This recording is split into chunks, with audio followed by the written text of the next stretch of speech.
ಬಸವೇಶ್ವರ, ಯಾಕಪ್ಪ ನನಗೆ ಕಷ್ಟವನ್ನು ಕೊಡ್ತಾ ಇದ್ದೀಯ ತಂದೆ ಮಾರುತೇಶ್ವರ. ಬಿಸಿಲಿನಲ್ಲಿ ಗುಡ್ಡವನ್ನು ಹೊಡೆದು ಈ ಕಟ್ಟಿಗೆಯನ್ನು ತಂದು ಮಾರಿದ್ರು ಸಹ ನಮ್ಮ ಹೊಟ್ಟೆಗೆ ಹಿಟ್ಟಿಲ್ಲದ ತಾಯಿಗೆ ತಂದೆ, ಹಿಟ್ಟಿಲ್ಲದ ತಾಯಿಗೆ ಸಾಕಷ್ಟು ವಿದ್ಯಾಭ್ಯಾಸವನ್ನು ಮುಗಿಸಿದರು. ನನ್ನ ಅಣ್ಣನ ಹೊಟ್ಟೆಗೆ ಒಂದು ತುತ್ತು ಅಣ್ಣ ಕಾಣದಂತ ಇದೆ ಈ ಬಡವರ ಪಾಲು. ಈ ಕಷ್ಟವನ್ನು ನೋಡಿ ಕಣ್ಮುಚ್ಚಿಕೊಂಡು ಕೂತಿರುವೆ ತಂದೆ, ಕಣ್ಮುಚ್ಚಿಕೊಂಡು. ತಂದೆ ಮಾರುತೇಶ್ವರ, ನನ್ನ ಅಣ್ಣ ಯಾವ ತಪ್ಪು ಮಾಡಿದರೆ ನನ್ನ ಅಣ್ಣನಿಗೆ ಈ ರೀತಿ ಶಿಕ್ಷೆಯನ್ನು ಕಾಡಿನಲ್ಲಿರುವ ಕಟ್ಟಿಗೆಯನ್ನು ತಂದರು. ಈ ಬಡವರ ಹೊಟ್ಟೆಗೆ ಹಿಟ್ಟಿಲ್ಲದಂತಾಯಿತೆ ತಂದೆ, ಹಿಟ್ಟಿಲ್ಲದಂತಾಯಿತೆ. ದುಷ್ಟ ಶ್ರೀಮಂತರ ಕೈಯಲ್ಲಿ ಸಿಕ್ಕು ಈ ಬಡವರ ಬಾಳು ನುಚ್ಚು ನೂರಾಗ್ತಾ ಇದೆ ತಂದೆ, ನುಚ್ಚು ನೂರಾಗ್ತಾ ಇದೆ. ಈ ಬಡವರನ್ನು ರಕ್ಷಿಸುವ ಭಾರ ನಿನ್ನನ್ನೇ ಕುಡಿದೆಪ್ಪ, ನಿನ್ನನ್ನೇ ಕುಡಿದೆ.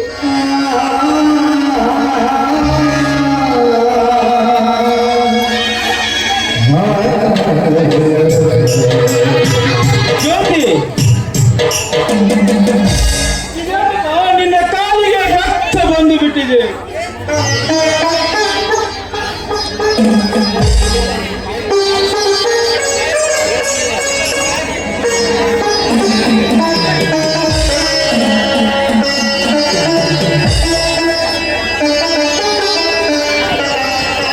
ಅಯ್ಯೋ ಅಣ್ಣ, ತಂಗಿ, ನನ್ನನ್ನು ಕ್ಷಮಿಸಿಬಿಡಮ್ಮ. ಈ ಸ್ಥಿತಿಗೆ ನಾನೇ ಕಾರಣ ಆಗಿಬಿಟ್ಟೆ. ದಯವಿಟ್ಟು ಅಂತ ಮಾತನಾಡಬೇಡ.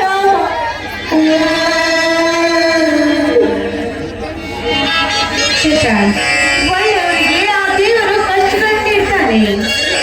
ಇದು ನಮ್ಮ ಪಾಲಿಗೆ ಬಂದ ಪಂಚಾಮೃತಮ್ಮ. ಮುಳ್ಳು ಚುಚ್ಚಿ ನಿನ್ನ ಕಾಲಲ್ಲಿ ಬರುವ ರಕ್ತವನ್ನ ನನ್ನ ಕಣ್ಣಾರೆ ನೋಡಲಾಗ್ತಾ ಇಲ್ಲ. ಮೊದಲು ನನ್ನ ಚಪ್ಪಲಿ ಸ್ವಲ್ಪ ಈ ಚಪ್ಪಲಿ ನನ್ನ ಕಾಲಲ್ಲಿ ಹಾಕಿಕೊಂಡ್ರೆ ನಮಗೆ ಬಂದಿರುವ ಬಡತನ ಕಡಿಮೆ ಆಗುತ್ತದೆ ಏನಮ್ಮ, ಕಡಿಮೆ ಆಗುತ್ತದೆ. ಜ್ಯೋತಿ, ನಿನ್ನ ಬಡತನ ಕಡಿಮೆ ಮಾಡುವ ಉದ್ದೇಶ ನನಗಿಲ್ಲ.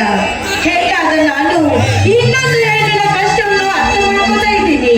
ನೋಡ್ ಜ್ಯೋತಿ, ನೀನೇನಾದ್ರೂ ನನ್ನ ಕಾಲಲ್ಲಿರೋ ಚಪ್ಪಲಿಯನ್ನು ತೆಗೆದುಕೊಂಡಿದ್ರೆ ನಿನಗೆ ನನ್ನ ಮೇಲೆ ಆಸೆ ಆಗುತ್ತಾ?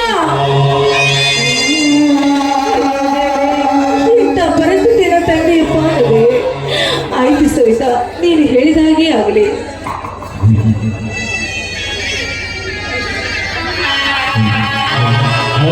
ನೋಡ್ ಜ್ಯೋತಿ, ಅದೆಷ್ಟು ದಿನ ಆಯ್ತು ಏನು ನೀನು ಹೊಟ್ಟೆ ತುಂಬ ಊಟ ಮಾಡಿ ಬಾರಮ್ಮ, ನಾನೇ ನಿನ್ಗೆ ಊಟ ಮಾಡಿಸ್ತೀನಿ.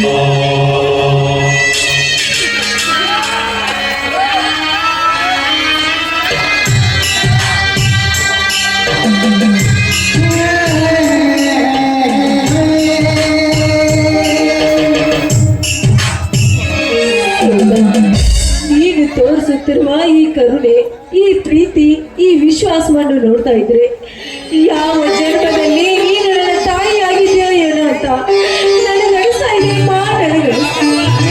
ಆ ರೀತಿ ಎಲ್ಲ ಬೆದ ಪೆಟ್ಕೊಳ್ಬೇಡ, ಮೊದಲು ಊಟ ಮಾಡು.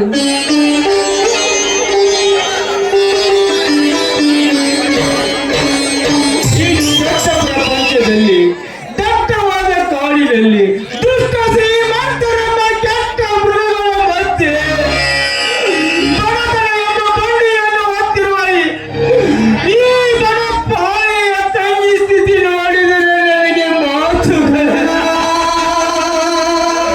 ಹೊರಗೆ ಬರುತ್ತಿಲ್ಲಮ್ಮ. ಮದುವೆಯ ವಯಸ್ಸಿಗೆ ಬಂದಿರುವ ತಂಗಿಯನ್ನು ಕಣ್ಣಿಗೆ ಕಟ್ಟಿಕೊಂಡು ದುಡಿಯಲು ಹಚ್ಚುತ್ತಿರುವ ಪಾಪಿ ಅಣ್ಣ. ಈ ರೀತಿ ಮನಸ್ಸಿನಲ್ಲಿ ವ್ಯಥೆ ಪಟ್ಟುಕೋಬೇಡಿ. ವ್ಯಥೆಯೇ ನನ್ನ ಜೀವನದ ಕಥೆಯಾಗಿರುವಾಗ ಯಾರೇನು ಮಾಡಬೇಕು ಸಹಿತ ಇದೆಲ್ಲ ನನ್ನ ದುರ್ದೈವ. ವಿಧಿಯ ಬೀಸಿದ ಜಾಲ ಈ ಬಡವನಿಗೆ ಮೂಲ. ವಿಚಿತ್ರವಾಗಿದೆ ಸವಿತಾ ಈಗಿನ ಕಲಿಕಾಲ. ಇದುವರೆಗೆ ಕಾಡುತ್ತಿತ್ತು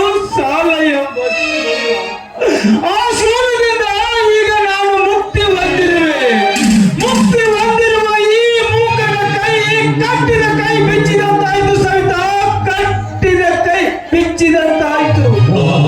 ಶಶಾಂಕ್, ಬಿಸಿಲು ನೆತ್ತಿಗೇರ್ತಾ ಇದೆ. ಮೊದಲ ಜ್ಯೋತಿಯನ್ನು ಕರ್ಕೊಂಡು ನೀವು ಮನೆ ನಡೀರಿ. ಹಾಗಾದ್ರೆ ನಾವು ಹೋಗಿ ಬರುತ್ತೇವೆ, ನೀನು ನಡೆಯಮ್ಮ.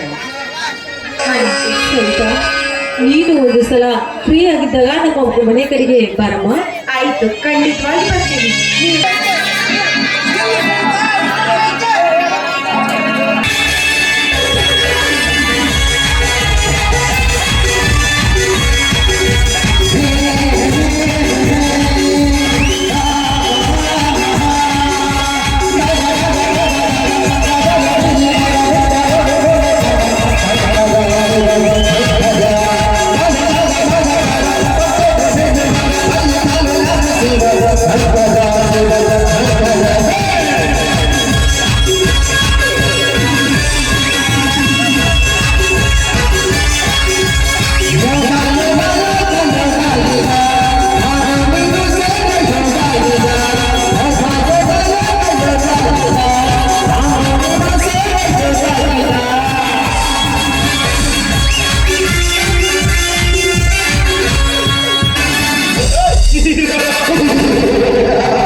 ನಿಲ್ಲು ಸವಿತಾ, ಅವಸರ ಬೇಕೆ?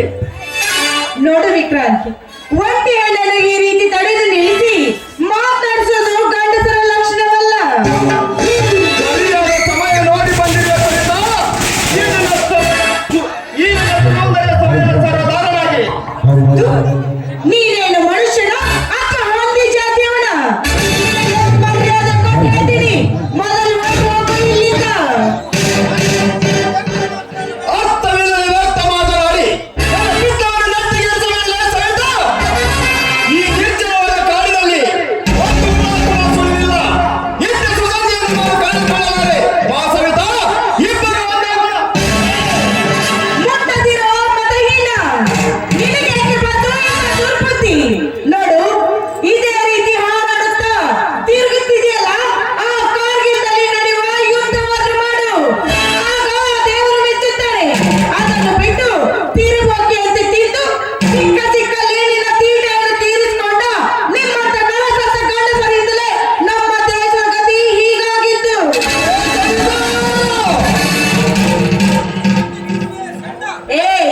ನೀನೀಗೆ ಚಿರುವೆಯೋ ಷಂಡ?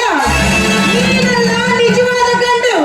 ದೇಶಕ್ಕಾಗಿ ನನ್ನನ್ನು ಹೋರಾಡುತ್ತಿದ್ದಾನಲ್ಲ ಪುಂಡ ಹುಲಿಯಾಗಿ, ಆ ನಿಜವಾದ ಗಂಡು. ನೀನೊಬ್ಬ ಷಂಡ. ಸುಳ್ಳಲ್ಲೋ ಸುಳೆ? ಗರಿಸಿತನವೇ ಈ ಹೆಣ್ಣಿನ ಗುರುತು.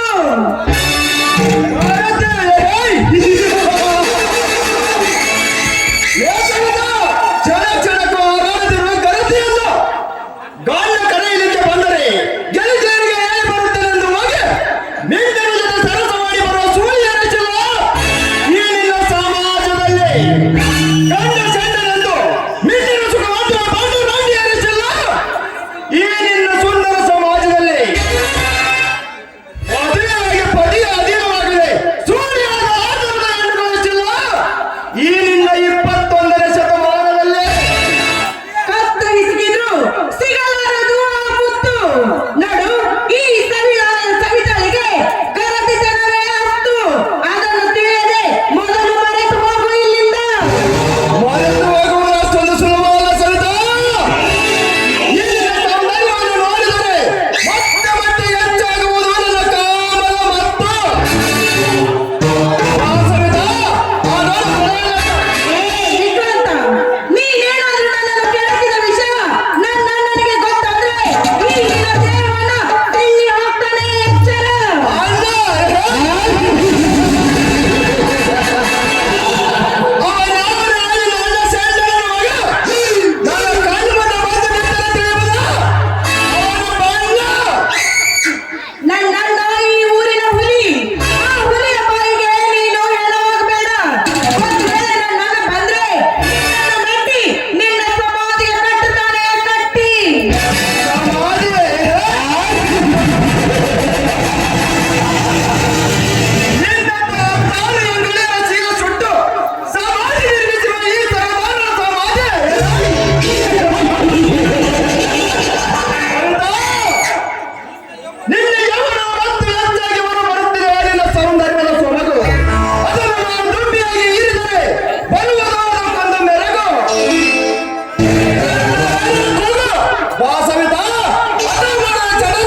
ತಂಗಿ ಎಂತ ಕೆಲಸ ಮಾಡಿಬಿಟ್ಟೆಮ್ಮ. ಹಾರಿ ಹಾಕಿ ನನ್ನ ಕೈಗಳನ್ನು ಕಟ್ಟಿ ಹಾಕಿ ಬಿಟ್ಟಿಲ್ಲಮ್ಮ.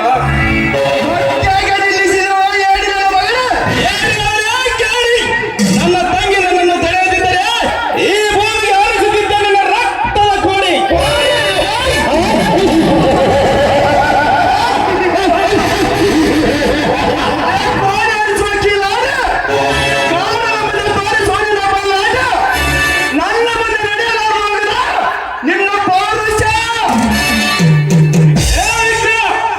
ನನ್ನನ್ನು ತಂಗಿ ನನ್ನನ್ನು ತಡೆಯದಿದ್ದರೆ ತಂಗಿ ಎಂತ ಕೆಲಸ ಮಾಡಿಬಿಟ್ಟೆಮ್ಮ. ಮುಂದಿಟ್ಟ ಹೆಜ್ಜೆನು ಹಿಂದಿಲ್ಲಾರ್ದ ಈ ವೀರನ ಗುಂಡಿಗೆ ನಿಲ್ಲಿಸಿಬಿಟ್ಟೆಲ್ಲಮ್ಮ. ಯಾಕಮ್ಮ ಈ ನಿನ್ನ ತಡೆಯಾಗ್ಲಿ? ಅಣ್ಣ, ನೀನು ಆ ಪಾಪಿಯನ್ನು ಕೊಂದು ಕೊಲೆನಾಗುವುದು ನನಗೆ ಇಷ್ಟವಿಲ್ಲಣ್ಣ. ಲೇ, ನನ್ನ ತಂಗಿ ನಿನಗೆ ಪ್ರಾಣದಾನ ನೀಡಿದ್ದಾಳೆ ಮಗನೇ.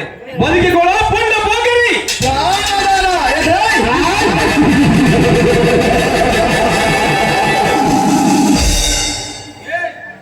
ಯಾಕ